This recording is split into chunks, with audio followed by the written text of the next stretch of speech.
विराट जी, आपका तो नाम भी विराट और काम भी विराट। नमस्कार आप सर। दुबई में से आज समय निकाला और वहाँ तो ये खेल आपका बड़ा तनावपूर्ण रहता है। उसमें भी आपने और अपनी भागदौड़ भरी जिंदगी में अभी जो फिटनेस रूटीन फॉलो करते हैं,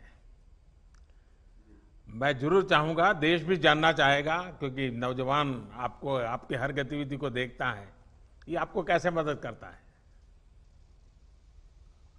पहली बात तो बहुत बहुत धन्यवाद सर यहाँ पे हम सबको बुलाने के लिए। सब लोगों ने फिट इंडिया मूवमेंट के बारे में बात करी और इसके फायदे इसके लाभ हमको रोज अपनी डेली लाइफ में किसी ना किसी तरीके से दिखते हैं। सबने अपने एक्सपीरियंसेस बताए। मिलिंद जी ने भी बहुत अच्छी बातें रखी। बहुत इंस्पिरेशनल उनका भी काम रहा है, उनकी जर्नी रही है पिछले कुछ सालों में। मैंने भी बहुत ऑब्जर्व किया है। और मेरे खुद के एक्सपीरियंस में सर एक ट्रांजिशन एक्सपीरियंस करने को मिला मुझे कि जिस जिस पीढ़ी में हम खेलना शुरू हुए और जो उस समय खेल की हमारी डिमांड्स थी, वो बहुत तेजी से बदली एक समय के बाद। और मुझे ये एक्सपीरियंस हुआ कि जो एक हमारा सिस्टम बन चुका था, हमारा एक रूटीन बन चुका था, वो हमारे खेल के डिमांड्स के लिए सही नहीं था और उसे बदलना जरूरी था। क्योंकि हमारा खेल बहुत तेजी से आगे बढ़ रहा था और मुझे ऐसा महसूस हुआ कि हम कुछ फिटनेस के पॉइंट ऑफ व्यू से पीछे छूट जा रहे थे। हमारी स्किल में कभी कोई प्रॉब्लम नहीं थी। तो स्वामी जी ने भी बात रखी, आपने भी बात करी, मिलिंद जी ने भी पहले बताया। जो सेल्फ रियलाइजेशन की बात है कि आपको खुद से रियलाइज हो कि मुझे क्या बदलना है अपने अंदर। तो मुझे वो एक समय पे खुद भी एक्सपीरियंस हुआ कि नहीं, फिटनेस जो है वो प्रायोरिटी होनी चाहिए। और अगर मैं आपको ऑनेस्टली बताऊं तो पहले खेल को अच्छा करने के लिए फिटनेस मैंने शुरू करी, लेकिन आज अगर प्रैक्टिस मिस भी हो जाए तो मुझे इतना खराब नहीं लगता। लेकिन अगर फिटनेस सेशन मेरा मिस हो जाए या एक्टिविटी मिस हो जाए तो मुझे ज्यादा खराब लगता है। तो इसके फायदे जो हैं तो सर वो सबसे पहले आपको ये जो नया मंत्र जगा, तो दिल्ली के छोले भटूरे का ही बहुत दुखता हुआ होगा। बहुत ज्यादा सर। मतलब जो अभी हमने थोड़ी देर पहले बात करी कि हमारा जो नेटिव डाइट है, जिस रीजन से हम आते हैं उसका जो हम वो खाते हैं, उससे कभी मैंने कभी एक्सपीरियंस नहीं किया कि हेल्थ इश्यूज हुए हो या किसी को कोई बीमारियों का सामना करना पड़ा हो। मेरी खुद के एक्सपीरियंस में मेरी नानी, मैंने बहुत समय तक देखा, इतनी ज्यादा उम्र में भी उनकी हेल्थ हमेशा ठीक रही। हमेशा उन्होंने घर का सिंपल खाना खाया। तो मैं जब पला बड़ा तो शहरी खाना, मतलब बहुत ज्यादा बाहर का खाना होता था। खेलने कूदने जाते थे तो आते जाते बहुत सारी चीजें ऐसी खा ली कि जो हेल्थ पॉइंट ऑफ व्यू से अच्छी नहीं है। तो डाइट का भी एक बहुत बड़ा कंट्रीब्यूशन था, जो डिसिप्लिन नहीं था।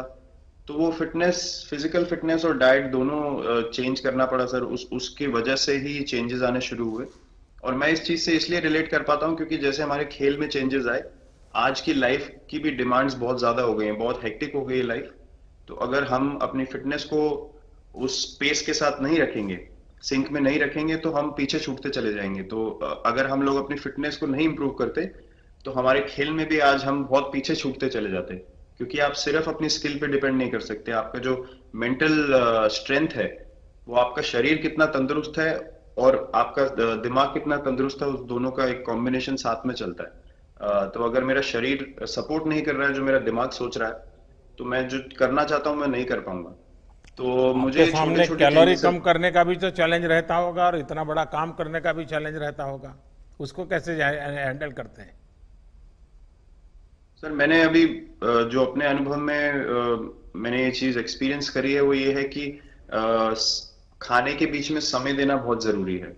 हम लोग बहुत बार खाते हैं और फिर बड़ी मील के बाद वो छोटा छोटा खाते चले जाते हैं पूरा दिन। तो वो जो हमारा सिस्टम है, उसको कहीं प्रोसेस करने का मौका ही नहीं मिलता खाने को, और रात तक हम खाते चले जाते हैं। तो मैं जब छोटा भी था तो 11:30 12 बजे डिनर हो रहा है, उसके बाद मीठा खा के एकदम सो गए।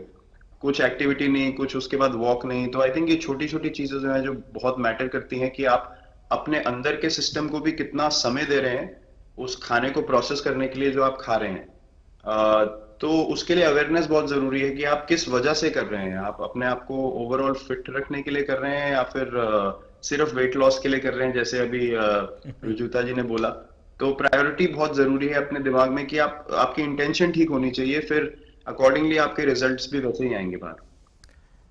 मैंने सुना है कि इन दिनों टीम के लिए एक योयो टेस्ट हो रहा है।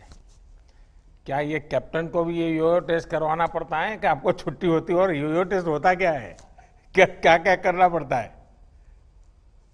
सर, टेस्ट ये बहुत जरूरी था फिटनेस पॉइंट ऑफ व्यू से। अगर आप ग्लोबल फिटनेस लेवल्स की बात करें तो बाकी टीमों से हमारा लेवल अभी भी कम है, और हम चाहते हैं कि वो लेवल हम ऊपर लेके जाएं। जो एक बेसिक रिक्वायरमेंट है आज की डेट में, हम लोग फोकस करते हैं कि जैसे T20 मैच हो गया या वनडे मैच हो गया, वो एक दिन में खत्म हो जाता है। लेकिन अगर हम टेस्ट मैच की बात करें जो 5 दिन आपको खेलना है, हर शाम को आपको वापस जाना है, अगले दिन फ्रेश आना है, तो उस पॉइंट ऑफ व्यू से ये फिटनेस जो स्टैंडर्ड था वो बहुत जरूरी था। और मैं सबसे पहले मैं ही जाके भागता हूँ, और ये कंडीशन है कि अगर मैं भी फेल हो जाऊंगा तो सिलेक्शन के लिए मैं भी अवेलेबल नहीं हूँ। तो आई थिंक ये सिस्टम और ये कल्चर सेट करना बहुत जरूरी होता है। और उससे क्या होता है सर, ओवरऑल एक जो फिटनेस लेवल है टीम का बढ़ेगा। जैसे टेस्ट क्रिकेट में हमारा बहुत बार होता है कि आप थके हुए हैं, तीसरे दिन आके आपको, जैसे हमारे फास्ट बॉलर्स हैं आज की डेट में, वो दुनिया में सबसे ऊपर है, तो उनको अगर दूसरे तीसरे चौथे दिन आके वो एफर्ट डालना है फील्ड पे, तो वो डाल सकते हैं। पहले क्या होता था, स्किल हमारे पास हमेशा से रही है, लेकिन शायद जो मैंने आपको बोला वो ट्रांजिशन मैंने जो एक्सपीरियंस किया, हम लोग वो जरूरी समय जो आता है जहाँ पे शरीर थक जाता है और टीम को आपकी जरूरत है, वहां पे परफॉर्मेंस जो है हमारी डिप हो जाती थी और दूसरी टीम जीत जाती थी।